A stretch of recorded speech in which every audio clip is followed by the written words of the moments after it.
Guys, welcome back to my channel. আবার একটা চিনি ব্লগ নিয়ে আমি তোমাদের সামনে চলে এসেছি। আজ হচ্ছে 3rd ফেব্রুয়ারি, আজ হচ্ছে শনিবার, আর এখন ব্লগ শুরু করলাম আজ সন্ধ্যে 6টা।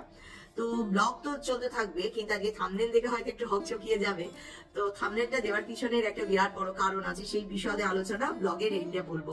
প্লিজ ব্লগের এন্ড অব্দি সবাই একটু পাশে থেকো। তার আগে রামায়ণের পাতায় চলে যাই। ব্লগ বেশি বড় করলে তোমাদের তো শুনতে ভালো লাগবে না, যেহেতু একটা গুরুত্বপূর্ণ কথা এন্ড অফ দ্য ব্লগ তোমাদের সাথে শেয়ার করবো, সেই কারণে চলে যাই সোজা রামায়ণের পাতায়। বিশ্ববামুনি আর কৈকেশী মায়ের যতগুলো সন্তান, তার মধ্যে শূর্পণখা ছিল তাদের একটি কন্যা সন্তান। বিভিন্ন রামায়ণ যারা লিখেছেন তারা মানে শূর্পণখার নানা রূপ বর্ণনা করেছেন। তার নাম ছিল মীনাক্ষী, আসল নাম ছিল মীনাক্ষী, এবং তার চোখ দুটো খুব সুন্দর ছিল, তিনি দেখতে অপরূপা সুন্দরী ছিলেন। এগুলো নানা রকম রামায়ণে বর্ণিত আছে, কিন্তু বাল্মীকি রামায়ণের কথা যেটা বলা আছে সেটা হচ্ছেন তিনি হচ্ছেন একদম কুরূপা ছিলেন। মানে সব দিক থেকে, তার কণ্ঠস্বর, তার রূপ, তার সমস্ত টুকুতেই তিনি কুরূপা ছিলেন, ভীষণ ছিলেন। তো সেই রকম ভাবে তার বিয়ে যার সাথে হয়েছিল তিনি হচ্ছেন কালকেয় বংশের এক যুবরাজ ছিলেন। তিনি হচ্ছেন দুষ্টবুদ্ধি, বা তাকে বিদ্যুৎ জিহ্বাও বলা হয়। এটা দানব বংশ ছিল তার। এবং রাবণ রাজা হচ্ছেন, ধরো এক তো হচ্ছেন তিনি বিশ্ববামুনির পুত্র, কিন্তু তারা রাক্ষস ছিলেন, কিন্তু তারা ছিলেন দানব। তো দানব আর রাক্ষসে কখনো মিলমিশ হয় না। রাবণ কিছুতেই তার বোনের বিয়ে বিদ্যুৎ জিহ্বার সাথে দেবে না, কিন্তু বিয়ে দিতে রাজি হয়েছিলেন কারণ মন্দোদরী ভীষণ রকম অনুরোধ করেছিলেন যে যাতে এই বিয়েটা হয়, এবং মন্দোদরীর অনুরোধের পরিপ্রেক্ষিতেই শূর্পণখার সাথে বিদ্যুৎ জিহ্বার বিয়ে হয়ে যায়। তাদের একটি পুত্র সন্তান আছে, যদি না খুব বলই, তার নাম সম্ভবত সম্ভরী ছিল। তো যথারীতি বিয়ে হয়ে যায়, এবং রাবণের যে পারিষদ, রাজসভায় যারা ছিলেন সভাসদ, তাদের একজন গুরুত্বপূর্ণ সদস্য হিসেবে কিন্তু বিদ্যুৎ জিহ্বাও ছিলেন।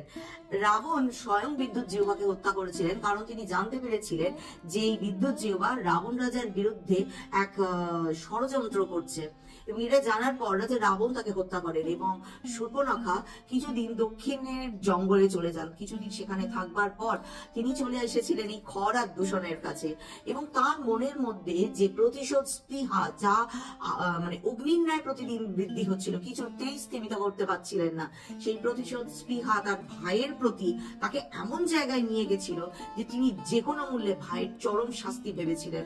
এবং রাজা রাবণের সম্মুখীন হবার মতো সেই সময় এত বড় বীর কেউ ছিল না, কিন্তু শূর্পণখা জানতেন রামচন্দ্র হচ্ছেন অবতার, স্বয়ং শ্রীহরি বিষ্ণুর অবতার, তার পক্ষে সম্ভব রাজা রাবণকে বধ করা। তাই এই রাবণ বধের হেতু হয়েছিলেন শূর্পণখা। অনেক জায়গায় পড়েছি মেয়েরা চাইলে সবকিছু তৈরি করতে পারে, চাইলে মেয়েরা সব ধ্বংস করতে পারে।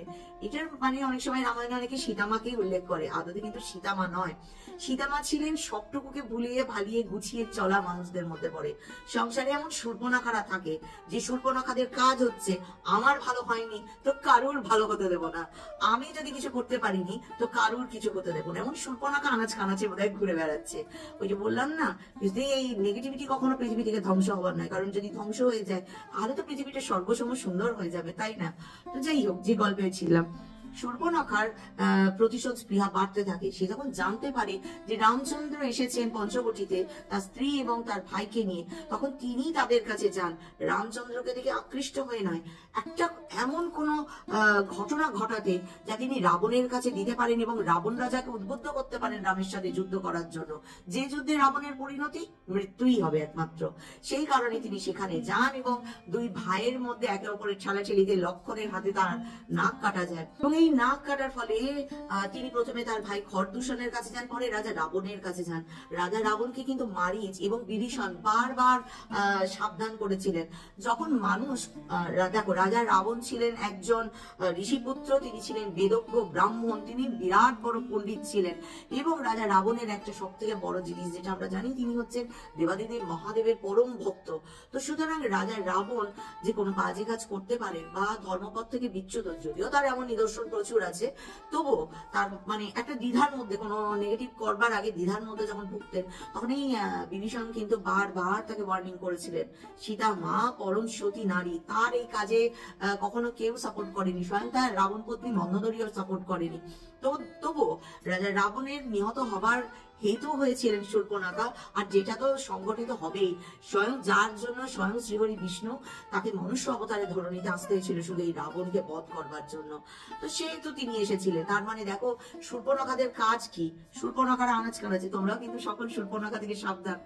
যখন মা সীতা 14 বছর বনবাস কালের পর মানে অযোধ্যায় ফিরে আসেন, তারপর সেই ধোপার কথায়, মানে আমি গল্পের মহাকাব্যের লিখনী গল্পের আদলে বলছি, অন্য গল্প তো পরে আছে, পরে বলবো। কিন্তু যখন সেই ধোপার কথায় রামচন্দ্র আবার তার স্ত্রীকে পরিত্যাগ করেছিলেন, যখন সীতা মা বাল্মীকি আশ্রমে লবকুশকে নিয়েছিলেন, ঠিক সেই সময় শূর্পণখা কিন্তু আবার এসেছিলেন মা সীতাকে দর্শন করতে।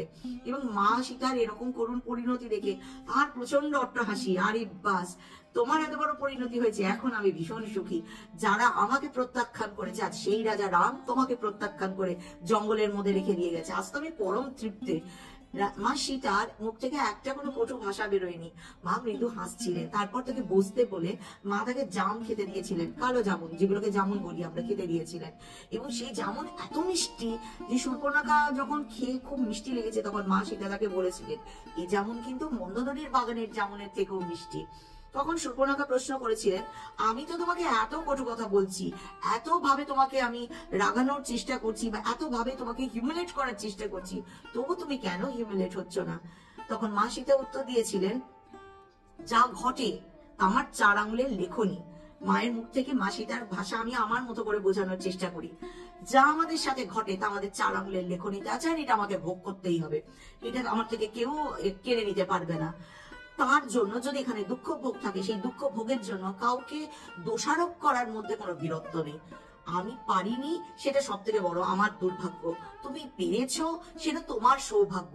তোমার সৌভাগ্য দেখে যেমন আমার কোনো রাগ রোষ নেই, সেরকম আমার দুর্ভাগ্য দেখেও তোমার হেসে কি লাভ? কারণ আমি তো মেনে নিয়েছি আমার পরিণতিটা, আমি যেমন আছি আমি তো আমার পরিণতিটাকে মেনে নিয়েছি। তো আমার এই পরিণতি, আমার এই দুর্দশাও তোমাদের হিংসার কারণ।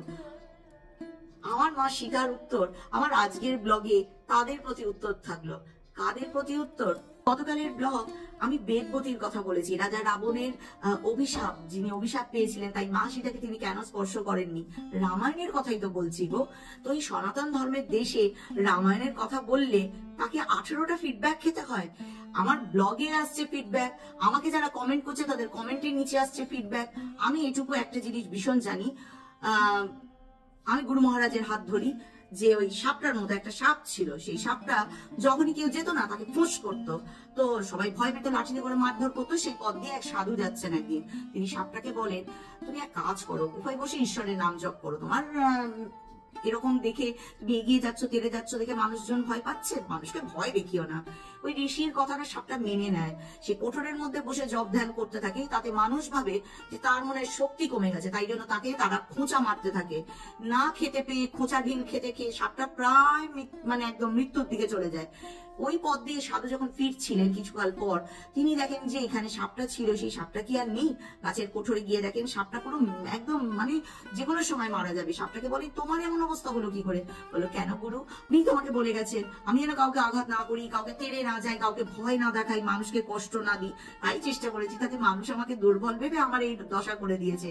তখন সাধু উত্তর দিয়েছিলেন, তোমাকে কাউকে তেড়ে যেতে বারণ করেছি, কিন্তু ফোঁস করতে বারণ করিনি। আমারও পরিণতি তাই, এক দীর্ঘকাল ধরে চলছে। ব্লগ আপলোড হলো ওয়াইটির প্ল্যাটফর্মে, আর ব্লগ আপলোড হওয়ার পর শুরু হয়ে যায় আমার এক নরক যন্ত্রণা।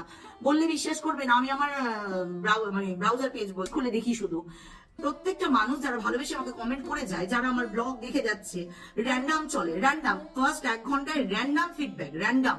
যারা লিখে যাচ্ছে রামচন্দ্রের কথা শুনে জীবন ধন্য হয়ে গেল, তার কমেন্টে ফিডব্যাক। যে লিখে যাচ্ছে যে আমার বৃদ্ধ মা শুনছিল আর বলছিল রামায়ণের একটা দিক জানি, এত বিশদ ভাবে জানতাম না, চিনিকে আমার তরফ থেকে আশীর্বাদ, তার কমেন্টের নিচে ফিডব্যাক।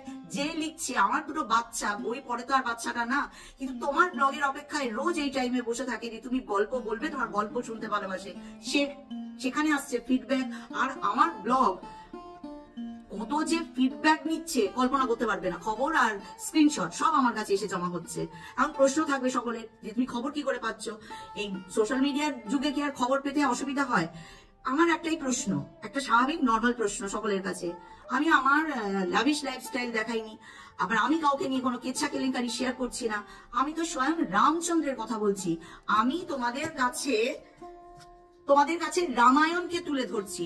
তো যদি আমি রামায়ণের কথা বলছি, রামের কপাল এ যুগেও এত খারাপ, সে অযোধ্যায় রাম মন্দির হয়ে রামলালা স্থাপন হয়ে গেল, লোকে যুগ যুগ ধরে মানে কত অপেক্ষার পর সে স্থাপন হলো, কত মানুষের কত আনন্দ, কেঁদে ফেললো কত লাখো মানুষ। কিন্তু আমাদের সমাজের শূর্পণখার রাবণ যারা আছে তাদের কাজ হচ্ছে এইগুলোকে নিয়ে যারা করবে তাদেরকে ডিস্টার্ব করা এবং এমন ভাবে ডিমোটিভেট করা যে যাতে আমি একদম ভেঙে পড়ি, নুয়ে যাই, আমি যেন ওয়াইটি প্ল্যাটফর্মে নেক্সট ডে ব্লগ দেবার মতো না থাকি।